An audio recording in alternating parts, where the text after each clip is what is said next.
Hola, ¿qué tal? ¿Cómo están?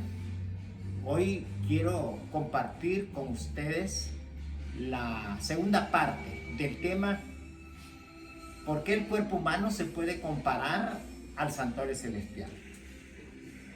En el tema anterior yo les dije que hay dos tipos de santuario. Uno es el santuario hecho de manos humanas y el otro el santuario hecho de mano divina. En el santuario hecho de manos humanas es el santuario de Salomón, que fue destruido en el año 70 por el ejército romano. Fue destruido. ¿Por qué fue destruido? Por el pacto que Dios ya había dicho con anticipación en el monte Sinaí, que les había dicho: yo los he sacado de la esclavitud de Egipto al pueblo de Israel. Los he sacado de la esclavitud de Egipto y los he traído aquí con mano fuerte, con mano extendida y con alas de águila, para hacer delante de ustedes un pacto. El pacto es: si guardan los mandamientos de Dios, todos los mandamientos, ustedes serán mi pueblo y yo seré su Dios y habitaré en medio de ellos, si obedecen mi pacto. Pero si no obedecen mi pacto de obedecer todos mis mandamientos, entonces ya no serán mi pueblo, yo no seré su Dios y ya no podré habitar en medio de ustedes. Y en el año 70 fueron destruidos el templo y todo porque no cumplieron el pacto. Entonces Dios dijo: ya no habitaré en templo hecho por manos humanas. El segundo templo es el templo hecho por mano divina. Ese templo hecho por mano divina es su cuerpo, es mi cuerpo. O ignoráis, dice 1 Corintios capítulo 6, versos 19 y 20. O ignoráis que vuestro cuerpo es templo del Espíritu Santo que ya tenéis, que está en vosotros y que tenéis de Dios y que no son vuestros. ¿Por qué? Porque comprado habéis sido por el precio de la sangre de Cristo. Glorificad pues a Dios en vuestro cuerpo y en vuestro espíritu, que es el templo que tenéis de Dios. Así que entonces ese templo es nuestro cuerpo. Pero el pacto es el mismo que para el santuario hecho por mano humana, así para el santuario hecho por mano divina, que es su cuerpo. El pacto siempre sigue el mismo. Si obedecemos los mandamientos de Dios, nosotros somos su pueblo y Él es nuestro Dios y Él habitará en medio de nosotros. Si obedecemos. Si no obedecemos, vamos a ser destruidos y esparcidos, como cuando se destruyó el templo de Jerusalén. Y lo único que quedó allá es el muro de los lamentos. Si no obedecemos, nos vamos a quedar lamentando también nosotros. Porque entonces, por el estilo de vida que estamos llevando hoy en día, que ya no está de acuerdo al mandato de Dios, entonces, especialmente en el comer y el beber, estamos viviendo para comer en vez de comer para vivir. Entonces estamos cavando la tumba con nuestros propios dientes y entonces estamos destruyendo el cuerpo. Si alguno destruye el cuerpo, que es el templo de Dios, Dios va a destruir al tal. Vamos a lamentarnos. Y hoy hay mucho lamento por todos los hospitales porque no estamos cuidando, porque nuestro cuerpo también es un templo. Ok, eso yo les hablé la vez pasada. Hoy, en esta parte, la segunda parte de este tema, ¿por qué el cuerpo humano se puede comparar al santuario celestial? Voy a hablar que el cuerpo humano tiene una estructura, tiene un diseño. Así también el santuario tiene una estructura, tiene un diseño.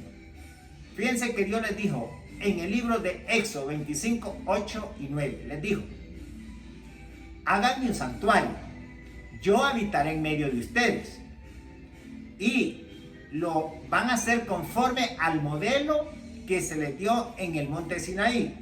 Ese modelo es el original, es del santuario celestial. Me van a hacer una copia aquí en la tierra, que esa copia tiene que ser como el diseño que se le ha dado al santuario original. Entonces el diseño dice, lo haréis conforme al diseño del santuario y conforme al diseño de sus enseres, o sea, de sus muebles. Así que hoy voy a hablar de dos partes. ¿Cuál es el diseño, o sea, la estructura del santuario y cuál es la estructura de los muebles? Para que veamos que así también nuestro cuerpo humano se puede comparar con el santuario celestial. Ok, vamos a ver primero el diseño del santuario. El diseño del santuario, la estructura es que tenía tres partes. Una parte estaba afuera, que se le llama el atrio, o sea, el patio está afuera. Y las otras dos partes están adentro, que es el lugar santo y el lugar santísimo. Así que tenía tres partes. La que está afuera, el atrio o el patio, y adentro las otras dos partes, el lugar santo y el lugar santísimo.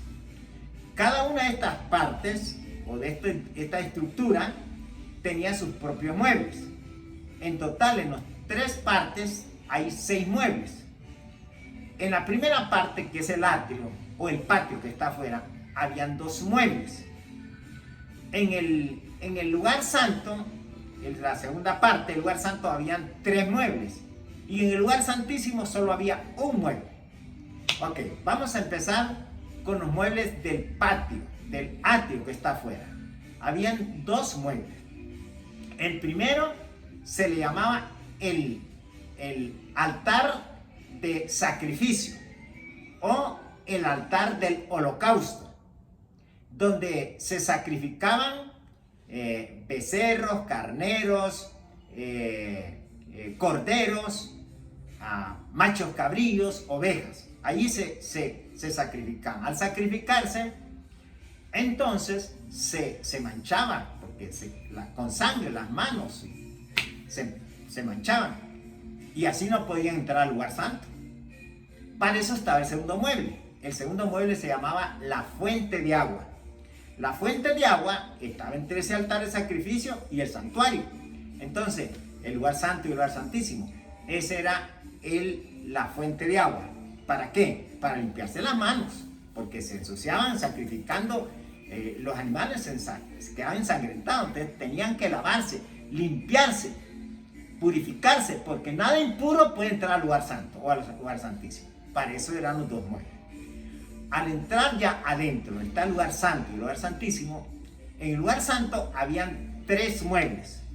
A la mano derecha, al entrar, a la mano derecha, o sea, al lado norte, habían la mesa de los panes.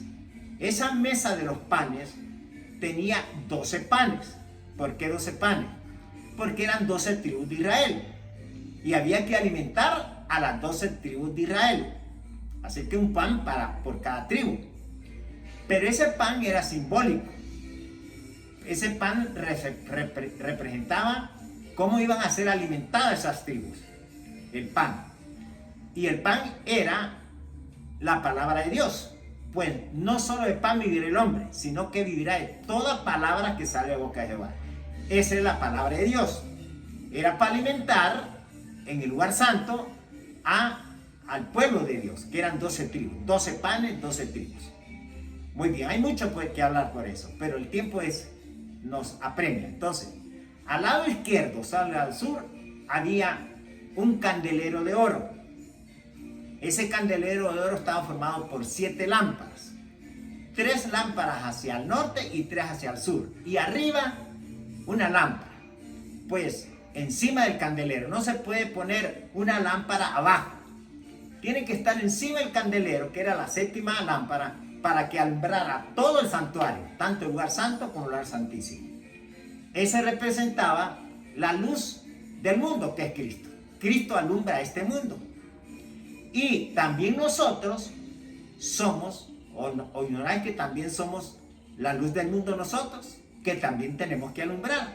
Siempre que estemos comiendo la palabra de Dios, vamos a tener energía para alumbrar. Esas representa el Espíritu Santo, la energía. Cuando yo como la palabra, el Espíritu Santo, que fue el que inspiró la palabra, también ese mismo Espíritu Santo me da energía para alumbrar, para hacer luz del mundo. El tercer mueble, en el lugar santo, se llamaba el altar de oro o el altar de incienso. Eso se encontraba al fondo del lugar santo, donde se dividía el lugar santo del lugar santísimo. Lo dividía una cortina que se llamaba esa cortina, el velo. El velo separaba el lugar santo del lugar santísimo. Pues en el lugar santo, allá al fondo, estaba el altar de oro, el altar de incienso. En el altar de incienso siempre había brasas encendidas para que cuando le pusieran el incienso subiera ese aroma, ese incienso, para aromatizar todo el santuario, tanto el lugar santo como el lugar santísimo. Así como la luz iluminaba al lugar santo, al lugar santísimo, también el incienso era para aromatizar, para perfumar a tanto el lugar santo como el lugar santísimo. Ese era para, para interceder. Y por último, entonces en el lugar santísimo solo había un mueble. Aquí sí hay que ponerle cuidado. Ahí estaba el arca del pacto o del testimonio. ¿Por qué se llamaba el arca del pacto? Se le llamaba el arca del pacto porque era el pacto que Dios hizo en el monte Sinaí, que si obedecían todos sus mandamientos, serían su pueblo y Jehová sería su Dios, que habitaría en medio de ellos, si obedecían. Si no obedecían el pacto, los 10 mandamientos, entonces ya no serían pueblo de Dios y Dios ya no sería su Dios y ya no habitaría en medio de ellos. Entonces, eso se llama el pacto, los 10 mandamientos. Pero testimonio, ¿por qué? Porque cada persona tenía que testificar si estaba obedeciendo o no los mandamientos. Tenía que testificar, por eso se llama el arca del pacto del testimonio. Ahora, adentro están los 10 mandamientos, que es la ley santa, justa y buena, que es la justicia, para hacer un juicio, es la justicia. Y había una tapa de oro que se llamaba el propiciatorio. Ese propiciatorio era una tapa de oro. Se llama propiciatorio porque significa la misericordia. O sea, adentro la ley es la justicia y encima la misericordia. Que Dios es justicia y es misericordia a la vez. Eso es lo que representaba. Entonces, al lado derecho del arca había un querubín y al lado izquierdo otro querubín. Al lado derecho, los querubines tenían 2 alas cada uno. Extendían sus alas, tocando el otro con las 2 alas del otro, como cubriendo el arca del pacto. El arca del pacto. Y el rostro de cada querubín como viendo hacia adentro, mostrando respeto, reverencia, adoración. Y habían 2 lamparitas, una a la derecha y el otro a la izquierda. La de la derecha se le llamaba el urín y la de la izquierda el tumín. Cuando se encendía la derecha, no se encendía la de la izquierda, y cuando se encendía la izquierda, no se encendía la de la derecha. ¿Para qué era eso? Cuando se iluminaba la derecha, era el urín. Eso representaba que Dios aceptaba el testimonio de que estaban obedeciendo los mandamientos. Pero cuando no obedecían los mandamientos, se encendía la de la izquierda, el tumín, que decía que el testimonio de ellos demostraba que no estaban obedeciendo los mandamientos. Así que la derecha era que Dios aceptaba el testimonio porque decía. Pero cuando se encendía el izquierdo, es que Dios rechazaba porque no estaban aceptando los mandamientos. O sea, el de la derecha era que quedaban absueltos, libres, porque el testimonio decía que estaban obedeciendo los mandamientos. El de la izquierda es que quedaban condenados, porque el testimonio era que no estaban obedeciendo los mandamientos. Así que esto es para que ustedes tengan una idea de la importancia para qué era el arca, el santuario, con sus 3 partes. En la primera parte, el patio o el atrio que está afuera, y adentro el lugar santo y el lugar santísimo. Y la próxima vamos a ver cuáles eran los servicios. Los servicios. Si había servicio anual, el servicio diario y anual. Eso lo vamos a ver la próxima vez. Pero quiero decirle que así como fue destruido el santuario hecho con manos humanas, el de Salomón fue destruido y lo único que quedó fue el muro de los lamentos. Si nosotros no obedecemos vamos a quedar como el santuario hecho de manos. Vamos a quedar solo con lamentos. Cuando empezamos a desobedecer nuestro estilo de vida, estamos cavando la tumba con los propios dientes, entonces empezamos a destruir el sistema gastrointestinal. Y si yo destruyo el sistema gastrointestinal, lo debilito, voy a debilitar el sistema cardiovascular, sistema circulatorio. Y si debilito el sistema circulatorio, voy a debilitar el sistema neuroendocrino, o sea, los nervios y las hormonas de mi cuerpo. Entonces voy a debilitar el sistema inmune. Entonces así van a seguir en cadena los otros sistemas. Voy a debilitar el sistema respiratorio, el sistema urinario, sistema muscular óseo y el sistema reproductor. En las mujeres el útero y en los hombres la próstata. Y así está aumentando ya, según las noticias, la degeneración física, mental y espiritual.